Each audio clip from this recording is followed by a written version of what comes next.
From humble beginning.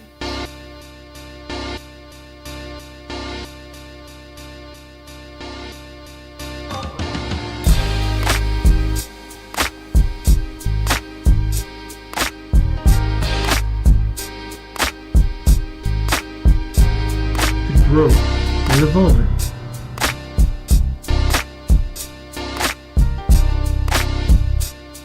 And the arrival.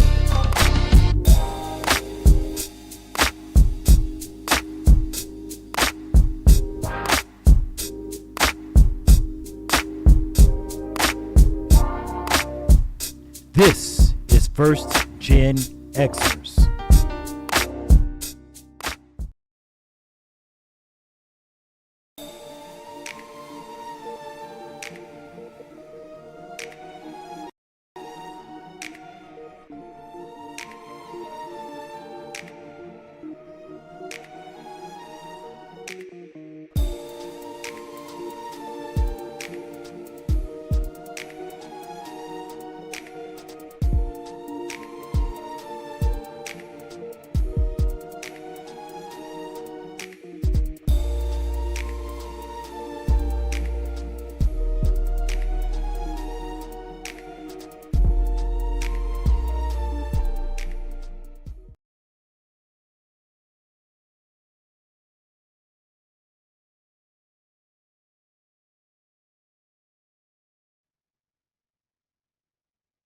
Me, but I bet you can hear O'Malley. There you go.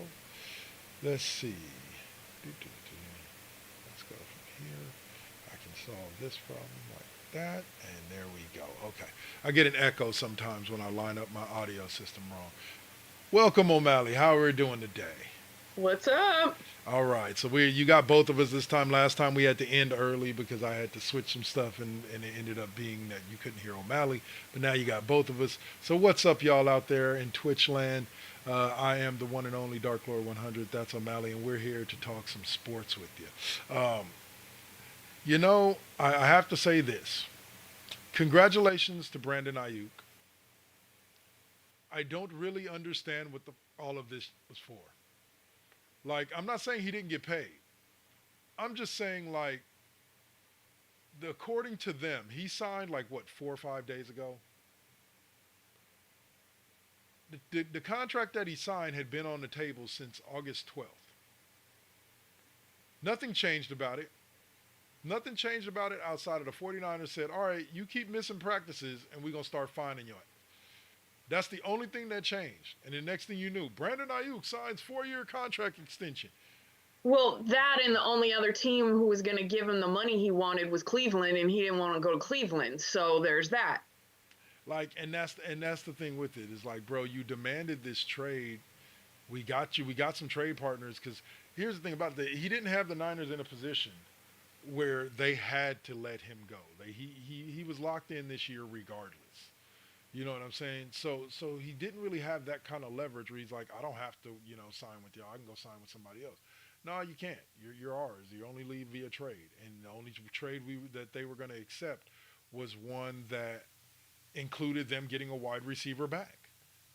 Like, I completely did not like the package that they had available to them from New England. Even though New England was giving them a nice hefty number, like not Jacoby Myers, who was it? Kendrick Bourne. Like, bro, you played for us. You did your time. It didn't work out. Stay in New England. Like, no offense. Like, love. We don't want you back, yes. Sir. Now, the Amari Cooper trade, I was willing to take only because Amari could give us similar production in that offense to Brandon Ayuk. Nah. I see it like this, and you may disagree, but I've said this before. I love Brandon Ayuk, and I love the numbers that he put up. I think I took him in like 3 of my 6 fantasy leagues this year. Like, I love the kid. But, bro, the reason why you're able to put up the numbers you're able to put up is because you play on an offense with Debo and Kittle and McCaffrey, who all are thought of by defensive coordinators before they get to Brandon Ayuk. Okay? So a lot of your numbers, I don't know if you do as well as the number one wide receiver in an offense and where you're being double teamed and the focus is you. Yeah, I have an issue though because and I'm sure people are going to be like, and here is the white girl bringing race into this, right? And not everything is about race, but they pay their white players, no questions. No question. Okay, Debo had to do this same thing. Freaking Trent Williams, pay the man, please, just pay the man. Yeah. You need him. He just got paid like what, last year? Except for, I think his issue now is there is no more guaranteed money left on his contract. So that's what they're trying to work out.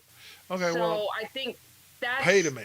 He's worth as it. far as I'm concerned, y'all need him more than you needed Brandon Ayuk. Yes, very true, very true, very true. But I can see at least where people are saying this is a pattern because Bosa got paid, Kittle got paid, McCaffrey got paid. Debo When it comes to Ayuk, Debo, Williams, like why are and yes, can the argument be made that at the times that they've been, with the exception of Williams, I'm taking him out of it, but Ayuk and Debo, the argument could be made is when they were trying to get paid on their contracts, they hadn't contributed quite as much as some of the other players. But still, it's not a good look. Yeah. At the very least.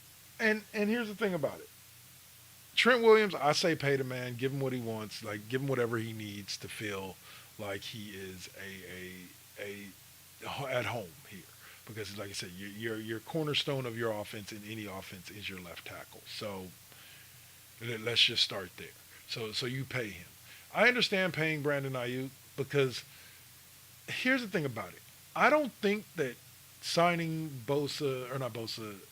signing Kittle, Debo, or Trent Williams or Brandon Ayuk is about not wanting to lose them. I think it's about wanting to keep this team that performs so well together for as long as possible. Yeah.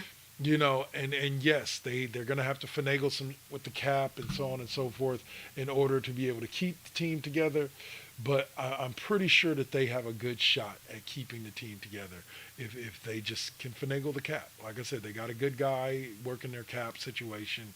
I forget his name, but he's really good with it. So hopefully, but we'll see what happens. So, all right. So for what we're going to be doing for the bulk of the day, as far as conversation, is we're going to be taking a look at this. I got this idea from another podcast. Forget the name of the podcast. Saw their reel on Facebook, but I get this idea from them about having ChatGPT predict the season, the NFL season for this year for every team. So, me and Miss OMalley are going to have a good laugh at this. Yeah, this is going to be fun. All right, so let's open with the NFC. They never open with the NFC, so let's open with the NFC. Okay, so season predictions, NFC. In the East, they got the Eagles winning it, running away with 13-4 record. The Lions taking the North. The Saints winning the South at 10-7, and the Niners winning the West at 12-5.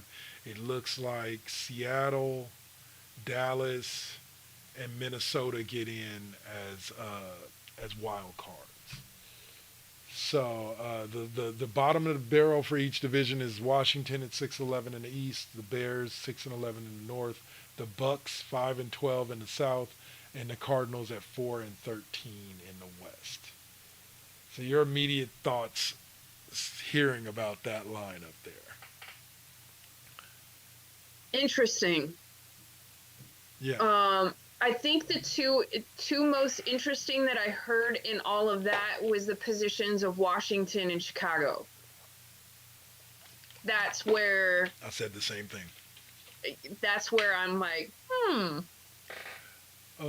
Because I've been hearing from the experts is that Caleb Williams is the next great thing, and that he's going to lead the Bears to the playoffs after winning 4 games last season, 4 to 6 games last season. So he has gotten high praise out of there. And I have to say the same thing about Jaden Daniels at Washington. Like, there's a reason why those two quarterbacks went 1 and 2, and Washington really does feel at this point like they have found their franchise quarterback. Yeah.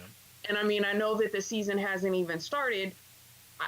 I also pay much more attention to that team now than I used to because that's my dude's team. So I'm Okay. always like everything. And then, of course, Chicago, because I'm USC all the way, is I'm paying attention to Caleb Williams.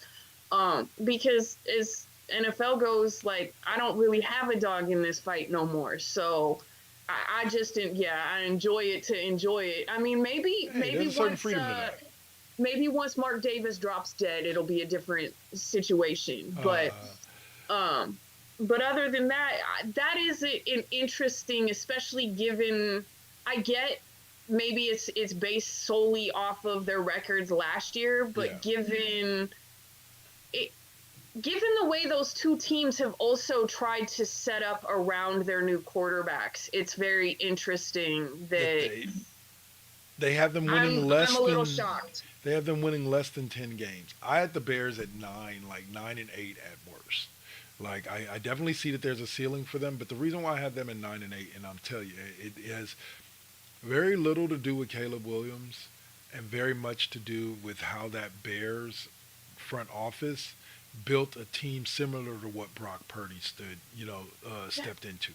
And so I think that he's got a great running game with DeAndre Swift and I forget what the other guy is that they brought in. Montgomery, I believe, is their other running back. They got a great running back tandem with there. Komet is an amazing tight end. He may not be on Kittle or Kelsey's level, but he's up there. And then that kid from Washington. Um, oh God, I can't remember his name, but Roman. God, can't remember his name, but anyway, him, and then bringing in Keenan Allen. That part, Yeah, that part, because having been a Cal fan back when, prior to being USC alumni and having grown up a Cal fan and watching Keenan Allen and like that.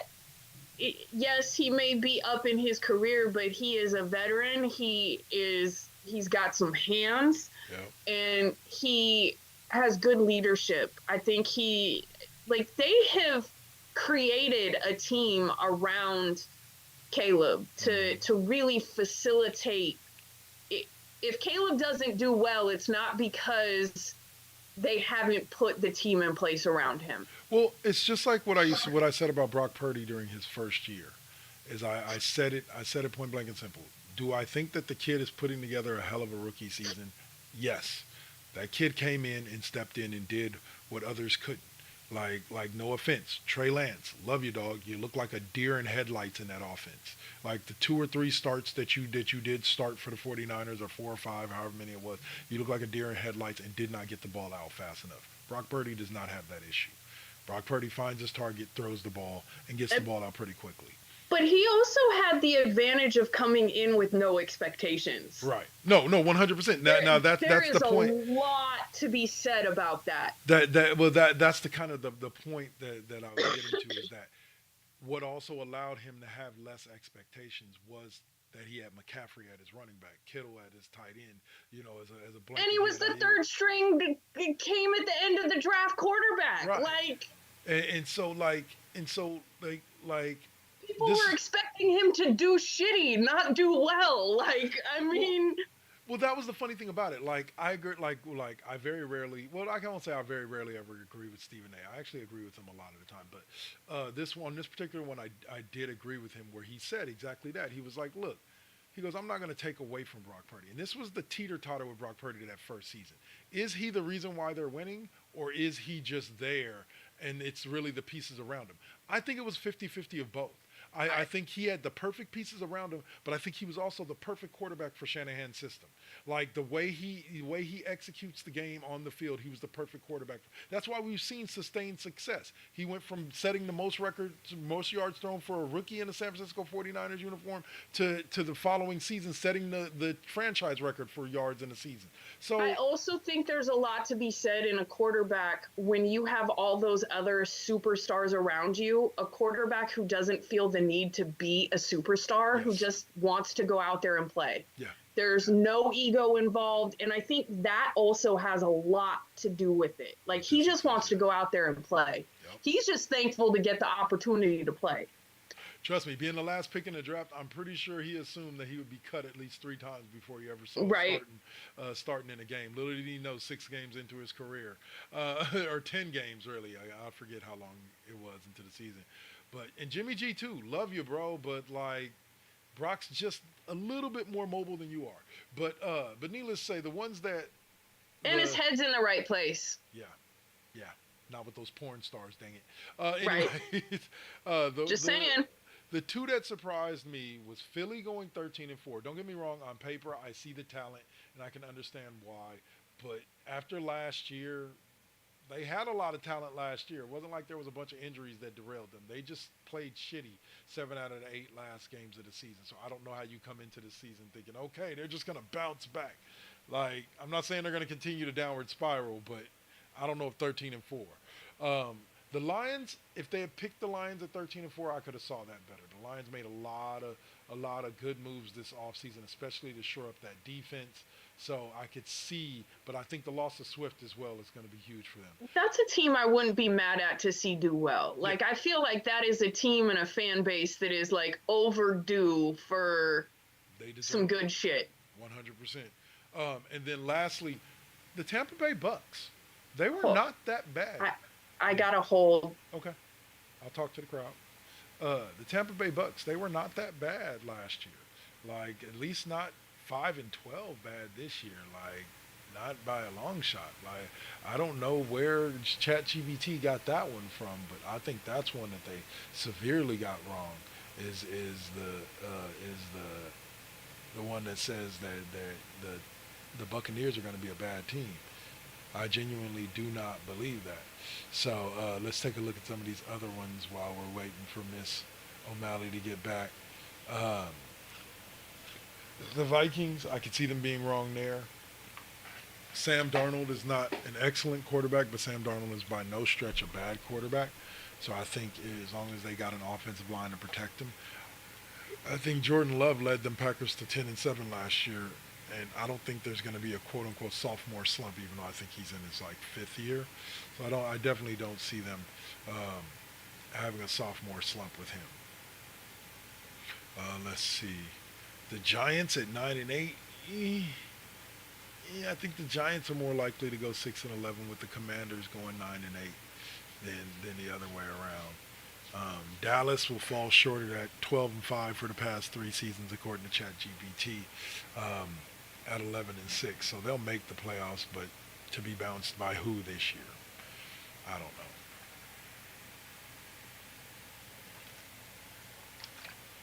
know. I will say this, Jerry Jones, pay that man. I'm not one to tell you that Dak doesn't deserve his money. What the market dictates is that Dak, unfortunately, is a $60+ million quarterback. It's just what it is. That's what the market dictates. Pay the man. So y'all can get on, because y'all ain't going. Trey Lance ain't taking y'all to the playoffs. And Trey Lance definitely ain't getting your ass to Super Bowl before you die, Jerry. So go ahead and pay Dak. You done got CD paid. Now go ahead and pay Dak. So that way we can all move on with our lives. Let's see. The other one, I don't know. I see Carolina and Atlanta kind of flipped. I see Carolina probably finishing under 500, few games under 500. Bryce Young is still young. I think he's going to be a beast in this league once he gets some things in order, as far as how the speed of this game. And the Atlanta Falcons are going to do pretty well with Kirk Cousins at the helm. Don't get me wrong, I do believe that it's not Bo Nix. He's starting in Denver. We'll get to him when we talk to AFC. But not Bo Nix. Michael Penix Jr. I think the kid will get the start in a couple of years. Kirk Cousins will move on. I believe Kirk Cousins is only on a 2 or 3 year deal. So Kirk Cousins will move on or retire. I think Penix Jr. is the future for Atlanta, but not the right now. Not the right now. Let Kirk cook. I think Kirk can take y'all some places with that lineup. So, all right. With that being said, while we wait for OMalley to make her way back, We're going to go on ahead and take a quick commercial block break, and then we'll come back and we'll discuss the AFC and the predictions that ChatGPT had for them, which some will blow your mind. And we'll discuss the playoffs on this NFL season preview episode of First GenXers Presents The Classroom, right here on Twitch TV. Peace.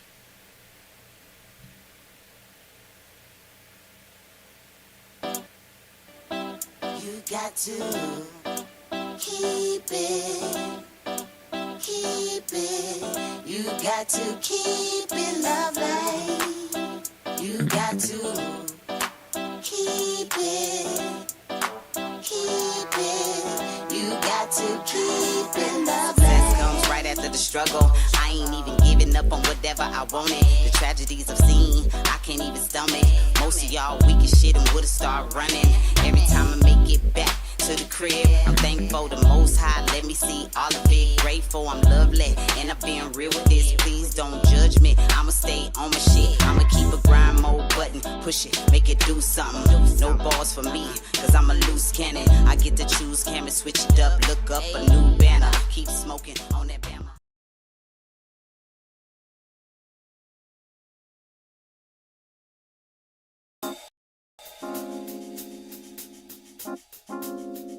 We back at it. Yep, we still doing it. Poetic beats. First GenXers. Gia. Let's get it, y'all. Come on. We back in the building. It's been a long time cooking in the soup kitchen. And I'm chilling with the same. Dropping these beats, won't stop, nope, I can't. Let me get up in the lab, turn it up. Game on with the first GenXers. What's up? Let's flip on the switch or the Xbox and get up in my zone, I'm clowning. Let me clear my throat for a minute. Shout out to my folks while I'm in it. It ain't nothing but love, it's babe business. I really don't know what's so who ain't feeling this. And this is only the beginning. Now versus then, this is something for the chillin'. Poetic got the joints like McDonald's. I'm loving it. It's the first GenXers. We're now rocking with Poetic Beats. This is the first GenXers production. Get your PlayStations out. Get your Xbox out. Get your Switch out. Let's get it in, y'all. Holla back.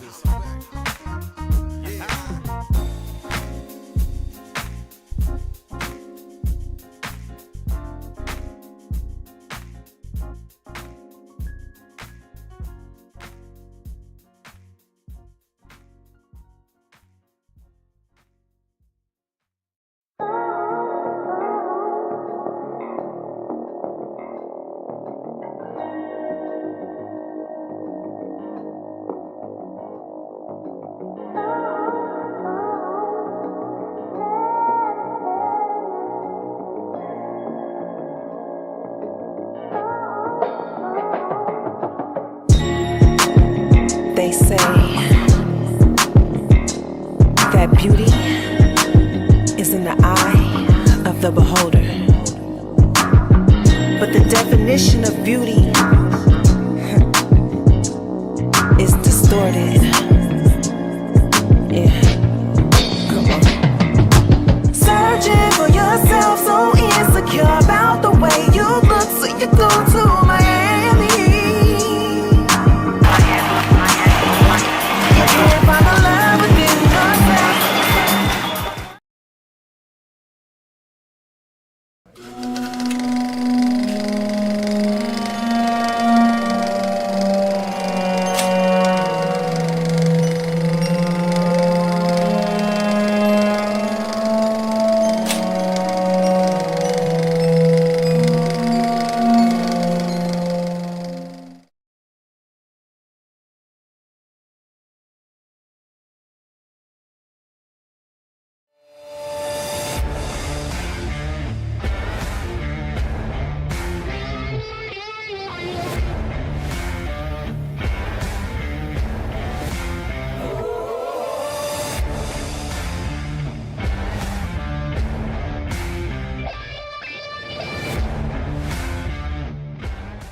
We have the personnel to man up and get after Patrick Mahomes.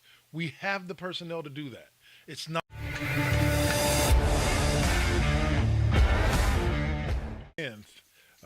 They avoided playing each other in the first round. It looked like they were going to be playing each other in that first play-in matchup.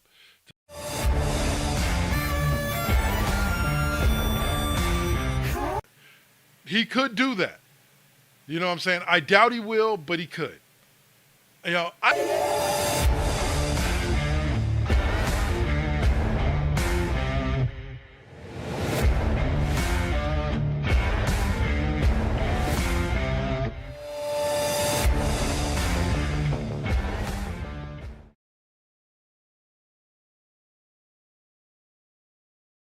all right, and I'm back. All right, so here we go.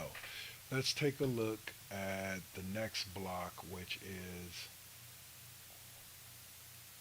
the AFC predictions for this here 2024-2025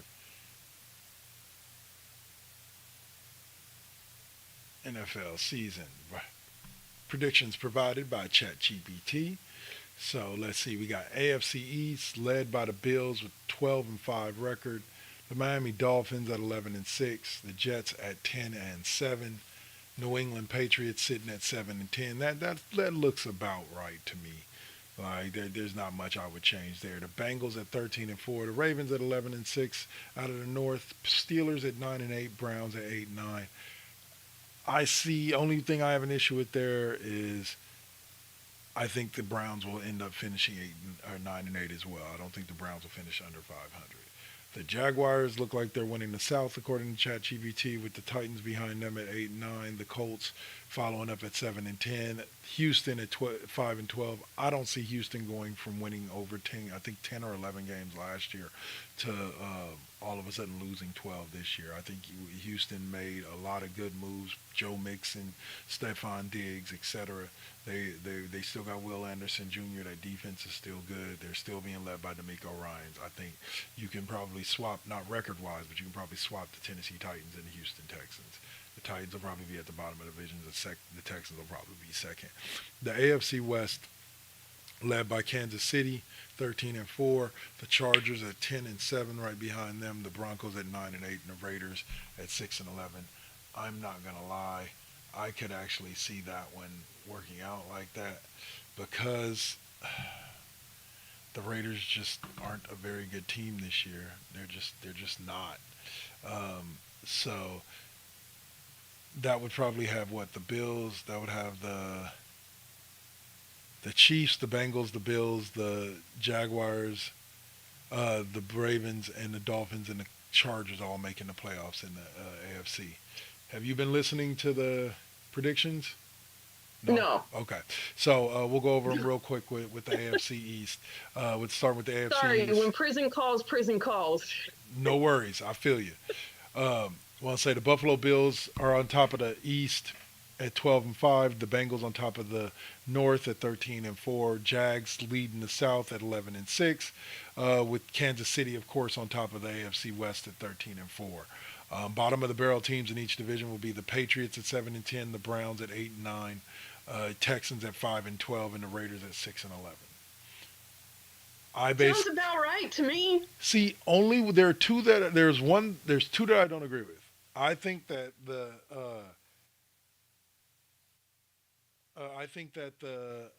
Browns will be the fourth team in that division to finish over 500. And I agree with that. I don't think that the Texans are going to go from winning 10 games to winning 5 games. Like 5-12, I think Tennessee's going to be the 5 or 6 win team, and I think Houston's going to be the 8, 9, 10 win team. Like Diggs, Mixon, the defense is a year better. Yeah, I see that I question. I think where I was at was with the Raiders. Like that is where I don't see them having a winning season. I still don't understand what they didn't do at quarterback. I don't really understand why they didn't go after Justin Fields. That would have made sense. Yeah, 100%. There's a lot of stuff that, especially with this actually being that coach, with it being his first year is not an interim head coach, Yeah. I'm really confused at some of the moves that they did not make. And I do not feel that their quarterback situation is enough to give them a non-losing situation. I don't, and in this, I mean, not even finishing at 500, right? Yeah. Like they're not even going to be 8-8. This is going to be a losing season, folks. Sorry. Are you talking about the Raiders? Yeah. Yeah. Gardner Minshew, like, don't get me wrong, dude's a decent quarterback, but he's not leading you to the playoffs. Unless, well, don't get me wrong. Gardner Minshew has that magical man, vibe to him at times. So you never know. Y'all might go on a run and finish just short of the playoffs. But yeah, I definitely don't. And I mean, I love Max Crosby, but bro, now I'm questioning your mental capacity after seeing you sitting next to Trump and all of that shit. Like, eh, I No, I feel you. I feel you. make that make sense. You can't, Mama. You can't. No. All right. So, per our predictions from earlier, the AFC number 1 seed Kansas City, number 2 seed Cincinnati, number 3 seed Buffalo, number 4 seed Jacksonville, wild card 1 Baltimore, wild card 2 would be Miami, and then wild card 3 would be the Chargers, Jim Harbaugh and the Chargers. So that would have what? That would have Harbaugh going to Cincinnati, Miami going to Buffalo, and the Ravens taking on the Jags. It says, Ooh, Miami don't want to go to Buffalo in the winter. Let me just tell you. I forget what the number was, but I remember Stephen A. saying what Tua's record is when it's 40 or below, and it's not good. It's not good at all. Like not 6, at all. 7 games under 500. But ChatGPT has Kansas City taking on Cincinnati at home in the AFC Championship game. Joe Burrow versus Patrick Mahomes. I'm here for it. That'd be an interesting matchup. Yep. Now, on the NFC side, which we discussed earlier, for those of you who don't remember, we had Philly at the 1 seed at 13-4, San Francisco at the 2 seed at 12-5, Detroit coming in at 3 at 11-6, the Saints in the 4 seed at 10-7, Dallas in the number 1 wild card spot 11-6, Seattle at the number 2 10-7, and the New York Giants at 9-8 get into the playoffs as the 3rd wild card. So that playoffs would see New York coming to San Francisco in round 1, Seattle going to Detroit, and the Cowboys going to the Saints. Well, the Niners and the Giants is a bit of a rematch in that aspect. That's a so really that could be interesting. Yeah. Yeah, like I don't know how I feel about that. I don't know where I'm at with some of these. I think ChatGPT is on crack. I mean, I can't agree with you on. 100%. I mean, is Derek Carr still the quarterback of the Saints?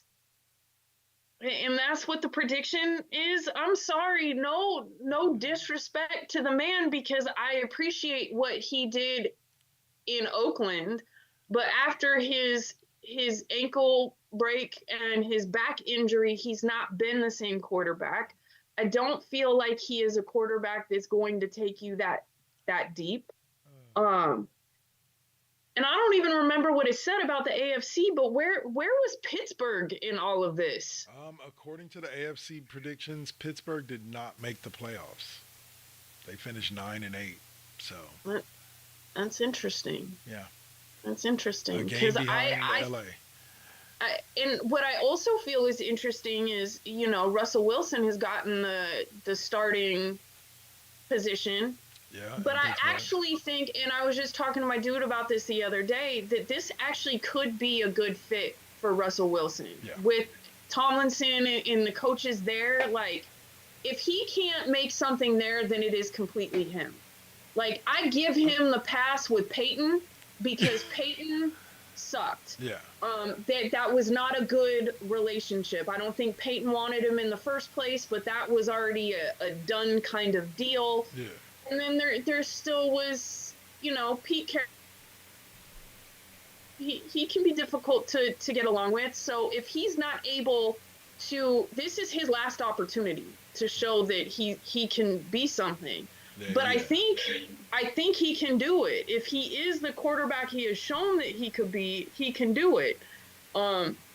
He does have a different type of demeanor though for Pittsburgh. He doesn't necessarily have that Pittsburgh demeanor to me, but it could be a good situation. I think that some of the top picks for ChatGPT were pretty on point, pretty decent. Maybe not what the records were, but who ends up on top. Yeah. But their wild card positioning, I think, is boo boo. Boo boo. Well, again, in the NFC, they have predicted a 1 versus 2 conference championship with the Eagles taking on the 49ers. So we're going to rematch of 2 years ago.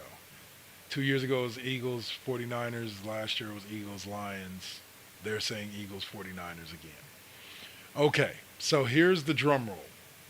We're also getting a repeat in the Super Bowl of the Super Bowl from 2 years ago, as ChatGPT has the Eagles beating the 49ers and getting to the Super Bowl. And of course, it has Kansas City winning their 3rd Super Bowl in the last 3 years. I think ChatGPT just wants to see a three-peat. I think that's all really that is happening there. Like I'm not, I don't know. Like I said, I'm not all about that. I don't think that's what's going to happen. I think the top 2 teams in the NFC are actually going to be San Francisco and Detroit. I don't believe the Eagles are going to bounce back that hard. I believe Saquon Barkley is definitely going to be a huge pickup for them, but I don't believe the Eagles are going to bounce back from you can't. I've very rarely ever seen teams that were headed this way one season all of a sudden turn it around and shoot straight to the top the next year. So I've only seen especially that, when you lose someone like Jason Kelce. Right. You know what I'm saying? Like the only team I've ever seen make that trajectory and then turn it around in what felt like one season was when Harbaugh got to the Niners. Yeah. Like, that's the only time I've ever really seen it. The one thing I will say is in listening to Jalen Hurts, and I hate when they make these headlines like what he said was supposed to be some dig at Jason Kelce, right? Because it wasn't. If you actually go in and read the article, it wasn't a dig at Jason Kelce. It was actually Jason Kelce is this amazing that you don't have to worry about that. Yeah. And because what the headline was something about Jason Kelce stunting Jalen Hurts' growth or something like that. And that's not what it really was meant as. It was meant that he didn't have to necessarily worry about and develop in certain areas because that was already taken care of. Somebody was in that spot that made him not have to worry about that. Now he's having to actually worry grow. Exactly. And it wasn't a dig. In fact, it was quite the opposite to me. This is how amazing Jason Kelce was, that was one less piece that I had to really be concerned about. Now, to become full circle, these are things that now I'm having to pay attention to. And that's not a bad thing either, because you should always be growing and developing and not becoming complacent as a quarterback. Exactly. Who you are. Like, that's one thing I like about Brock Purdy is that his attitude is I'm looking to get better every year. Well, thank God, bro. I hope you do. That only means good things for the team. I kind of liken it what you're saying to the Tua situation, except Tua meant that shit. Tua kind of dogged Brian Flores and was like talking bad about him just because he never really did have faith in Tua. So, but he kind of felt stuck with Tua because that's who the owner wanted to draft. So, yeah, it sucks to come in and have your first coach be a coach that doesn't even want you. But now you got Mike McDaniel, and McDaniel wants you, and he recognizes your skill. And I still love the meme of him walking around, and I think they were listening to like West Coast hip hop as it was doing it. But when the caption was, Mike McDaniel looks like his dad left for the week and left him in charge of the team. Oh man, I love the memes that It have. was hilarious, but he Uh, was a perfect fit for that team, for that town, for that because he seems like he could have been put in on University of Miami's coaching staff and been yeah, he just he's got that younger vibe to him, and he's got the players that respect that, and he has a respect for the players.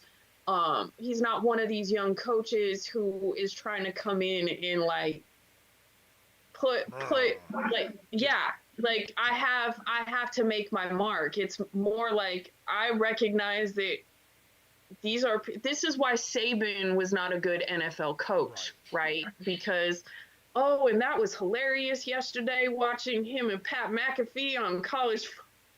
oh, Steve Kelly. Oh, But I mean, he looked miserable. But that was why Saban is not a good NFL coach. Also, why he doesn't like the NIL and the transfer portal, because he likes having that control over his players. that's how he run. That hammered fist is how he runs his organization. I did say this is one positive thing for me is I have an ESPN Plus account, and now that Cal has moved on to the ACC along with Stanford, I can now watch the games on ESPN Plus because they also have the ACC network blended in with the ESPN Plus. So I actually got to watch Cal and UC Davis the other day. Cal looked okay. Sucks because I saw some of that, and I kept getting updated by it. I think I have ESPN Plus too, but I was watching other games, and now the Pac-2 has their games on the CW. Pac-2.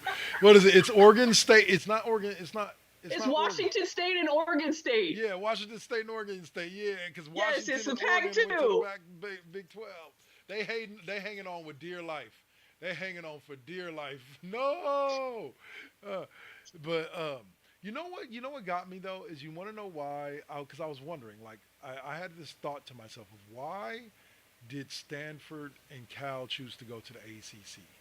And I was like, I thought about it. If you look at the ACC schools, there are a couple of football but a lot of their schools. Yeah, but they're fucked when it comes to basketball. Yeah, they're not. I get it for football. Yeah. I get it for football, but y'all are fucked when it comes to basketball now. Oh, yeah, because they ain't Because beating. the ACC is a Duke, basketball powerhouse. Yeah. Yep. Yeah, I agree with you. But hey, they'll Sorry. stand a chance in baseball. Cal's always had a pretty decent baseball team. Wow. Okay. Thing that sucks is I went to like the third. I think I went 3 years ago. I guess evidently it was the third to the last Pac-12 wrestling championship a few years back. Like there won't be any more anymore. But yeah, I went and watched them handle their business down there. But needless to say, like at the end of the day, this is going to be an interesting season. I can't wait Well, for next Sunday. and don't get me wrong, because I do still have love in my heart for Cal. I grew up a Cal fan, okay? Regardless of my alumni status for USC now, I still have mad respect for Cal. They will be my second team if I had to pick a second team, right? That would be But they Michigan. also played UC Davis yesterday, so I'm not saying no. temper our expectation. The best that I'm hoping for, our ceiling this year is a bowl. Not even like the college football playoff. Our Right. ceiling is a bowl. Like Right. just winning 6 games. Like Yeah. that's the ceiling. Like the, Almond Bowl, something. like I don't know. Yeah. Emerald Bowl. But we'll see. We'll see. I've watched them climb all the way up to number 2 in my life. So, Yeah. like, hopefully. And then lose miserably to Oregon State and have Javid Best get hurt and all of that. Yeah, I was at that game. Oh. So I very much remember that. Yeah. But yes, that was the epitome of a team that just took you so close. And then The last time I saw Cal win a national championship was on NCAA 14. So, but all right. So we're gonna wrap it up here. It's definitely been a pleasure rocking with y'all tonight. One more thing. Sure. Congratulations, Reggie Bush, for getting your Heisman Trophy back. Well deserved. Well deserved. Yeah. Like, definitely. I've always been against that. Like, definitely thought, like, I'm sad Reggie Bush didn't have the career that he could have had. I agree. You know, I agree, and I also feel like, because, and this is where I use the Cam Newton situation as an example.